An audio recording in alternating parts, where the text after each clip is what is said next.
आप सुन रहे हैं रेडियो खांची 90.4 FM, हम सबका रेडियो। नमस्कार छात्र एवं श्रोतागण, मैं अमितेश कुमार, अतिथि संकाय, योग विभाग, रांची विश्वविद्यालय। आज का हमारा विषय है भारतीय दर्शन का मुख्य विभाजन काल के परिप्रेक्ष्य में। भारतीय दर्शन एवं मानव चेतना नाम की यूनिट योग विभाग के पीजी सेमेस्टर 4 का विषय है। तो भारतीय दर्शन एवं मानव चेतना के अंतर्गत हमने पहले के व्याख्यान में जाना कि भारतीय दर्शन का स्वरूप क्या है, दर्शन किसे कहते हैं।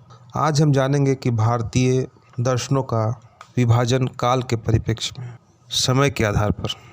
भारतीय दर्शन का विभाजन वैदिक काल, महाकाव्य काल, सूत्र काल तथा वर्तमान एवं समसामयिक काल, इन 4 भागों में होता है। भारतीय दर्शन की सबसे प्राचीनतम एवं आरंभिक अंग को वैदिक काल कहा जाता है। इस काल में वेद और उपनिषद जैसे महत्वपूर्ण दर्शनों का विकास हुआ। भारत का संपूर्ण दर्शन वेद और उपनिषद की विचारधाराओं से प्रभावित हुआ है। वेद प्राचीनतम मनुष्य के दार्शनिक विचारों का मानव भाषा में पहला वर्णन है। वेद ईश्वर की वाणी कहे जाते हैं, इसलिए वेद को परम सत्य मानकर आस्तिक दर्शनों ने प्रमाण के रूप में स्वीकार किया है। वेद का अर्थ है ज्ञान। दर्शनों को वेद में अंतर्भूत ज्ञान का साक्षात्कार कहा जाता है। वेद 4 हैं: ऋग्वेद, यजुर्वेद, सामवेद और अथर्ववेद। ऋग्वेद में उन मंत्रों का संग्रह है जो देवताओं की स्तुति के निमित्त गाए जाते थे। यजुर्वेद में यज्ञ की विधियों का वर्णन है। सामवेद संगीत प्रधान है एवं अथर्ववेद में जादू, टोना, मंत्र और तंत्र इत्यादि निहित है। प्रत्येक वेद के 3 अंग होते हैं: मंत्र, ब्राह्मण और उपनिषद। मंत्रों के संकलन को संहिता कहते हैं। ब्राह्मण के कर्मकांड की जिसमें मीमांसा हुई है उसे ब्राह्मण कहते हैं। उपनिषद में दार्शनिक विचार भरे पड़े हैं। चारों वेदों में ऋग्वेद ही प्रधान और मौलिक कहा जाता है। वैदिक काल के लोगों में अग्नि, सूर्य, उषा, पृथ्वी, मरुत, वायु, इंद्र, वरुण आदि देवताओं की कल्पना की। देवताओं की संख्या अनेक रहने के कारण लोगों के सम्मुख यह प्रश्न उठता है कि देवताओं में किसको श्रेष्ठ मानकर आराधना की जाए। वैदिक काल में उपासना के समय अनेक देवताओं में से कोई एक जो आराधना का विषय बनता था, सर्वश्रेष्ठ माना जाता था। प्रोफेसर मैक्स मुलर ने वैदिक धर्म को हीनोथिज्म कहा है, जिसके अनुसार उपासना के समय एक देवता को सबसे बड़ा देवता माना जाता है। यह अनेकेश्वरवाद और एकेश्वरवाद की मध्य की स्थिति है। आगे चलकर हीनोथिज्म का रूपांतरण एकेश्वरवाद में होता है। इस प्रकार वेद में अनेकेश्वरवाद, एकेश्वरवाद तथा हीनोथिज्म के उदाहरण मिलते हैं। उपनिषद का शाब्दिक अर्थ है निकट श्रद्धायुक्त बैठना। उप जोड़नी जोड़ सद, इनके मेल से उपनिषद शब्द बना। उपनिषद में गुरु और शिष्यों से संबंधित वार्तालाप भरे पड़े हैं और उपनिषदों का व्यवहार रहस्य के रूप में भी होता है, क्योंकि उपनिषद रहस्यमय वाक्यों से परिपूर्ण है। ऐसे रहस्यमय वाक्यों में अहम ब्रह्मास्मि एवं तत्त्वमसि उल्लेखनीय है। उपनिषद को वेदांत भी कहा जाता है क्योंकि इसमें वेदों का निचोड़ प्राप्त है। इन्हें वेदांत इसलिए भी कहा जाता है कि ये वेद के अंतिम अंग हैं। उपनिषदों की संख्या अनेक है, जिसमें से 10 से अधिक महत्वपूर्ण मानी गई है।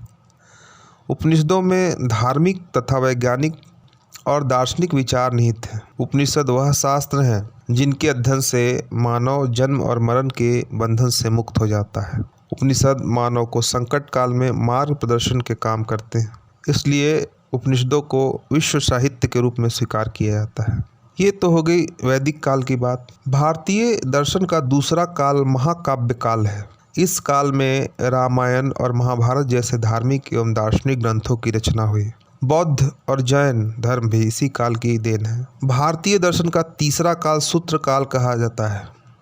इस काल में सूत्र साहित्य का निर्माण हुआ। इसी काल में न्याय, वैशेषिक, सांख्य, योग, मीमांसा और वेदांत जैसे महत्वपूर्ण दर्शनों का निर्माण हुआ। षड दर्शनों का काल होने के फलस्वरूप इस काल को भारतीय दर्शन में सबसे ज़्यादा महत्व दिया जाता है। षड दर्शनों के बाद भारतीय दर्शनों की प्रगति मंद सी पड़ गई। जिस भूमि पर शंकर के अद्वैत वेदांत जैसे दर्शन का शिलान्यास हुआ, वही भूमि दर्शन के अभाव में शुष्क प्रतीत होने लगी। वेदांत दर्शन के बाद कई शताब्दियों तक भारत में कोई द्रष्टव्य प्रगति हुई ही नहीं। इसके मूल कारण दो कहे जा सकते हैं। गुलामी की जंजीर में बंधे रहने के कारण भारतीय संस्कृति और दर्शन पनपने में कठिनाई का अनुभव करने लगे। मुगलों ने हमारे दर्शन और संस्कृति को किंचन बनाने में कोई कसर बाकी नहीं रखी। अंग्रेज ही भारतीय विचार के प्रगतिशील होने में बाधक सिद्ध हुए।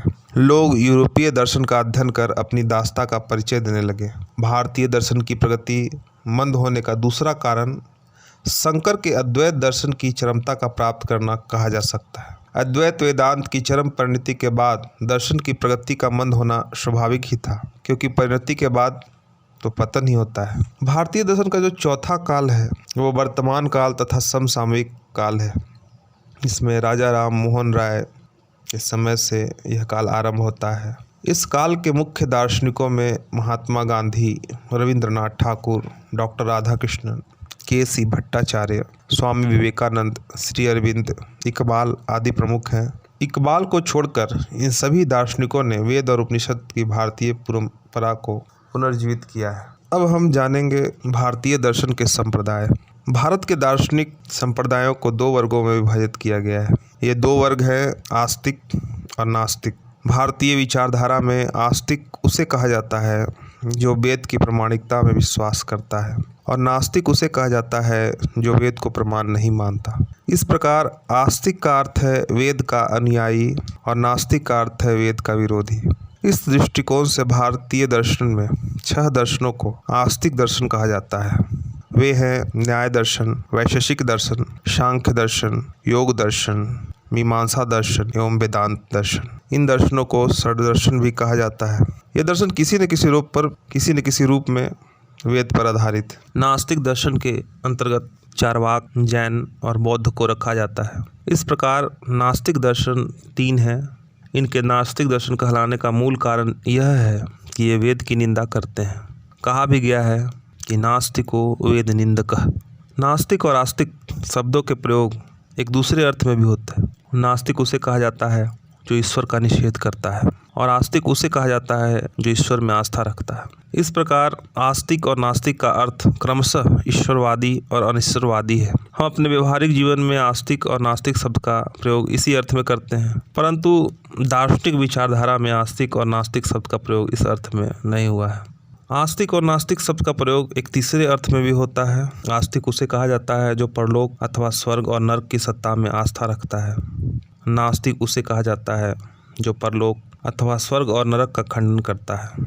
भारतीय विचारधारा में आस्तिक और नास्तिक शब्द का प्रयोग इस अर्थ में नहीं हो पाया है। भारतीय दर्शन की रूपरेखा यह प्रमाणित करती है कि आस्तिक और नास्तिक शब्द का प्रयोग एक विशेष अर्थ में हुआ है। वेद ही वह कसौटी है जिसके आधार पर भारतीय दर्शन के संप्रदायों का विभाजन हुआ। यह वर्गीकरण भारतीय विचारधारा में वेद की महत्ता को प्रदर्शित करता है। न्याय, वैशेषिक, सांख्य, योग, मीमांसा और वेदांत दर्शनों को दोनों अर्थों में आस्तिक कहा जाता है। उन्हें इसलिए आस्तिक कहा जाता है क्योंकि वे वेद की प्रामाणिकता में विश्वास करते हैं। इसके अतिरिक्त इन्हें इसलिए भी आस्तिक कहा जाता है क्योंकि वे परलोक की सत्ता में भी विश्वास करते हैं। चार्वाक, जैन और बौद्ध को भी दो अर्थों में नास्तिक कहा जा सकता है। उन्हें वेद को नहीं मानने के कारण नास्तिक कहा जाता है। इसके अतिरिक्त ईश्वर के विचार का खंडन करने अर्थात ईश्वरवाद को अपनाने के कारण उन्हें नास्तिक कहा जाता है।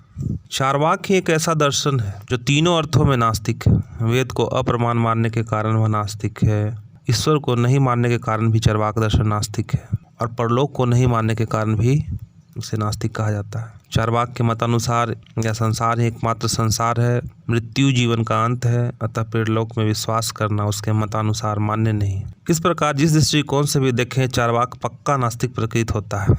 इसलिए चार्वाक को नास्तिक शिरोमणि की व्यंग उपाधि से विभूषित किया गया है। भारतीय दर्शन के संप्रदाय को H.P. सिन्हा की पुस्तक भारतीय दर्शन की रूपरेखा, जो हमारे वर्ग की पाठ्य पुस्तक है, के पृष्ठ संख्या 8 में एक ग्राफ के द्वारा समझाया गया है, एक ग्राफ के द्वारा दिखाया गया है।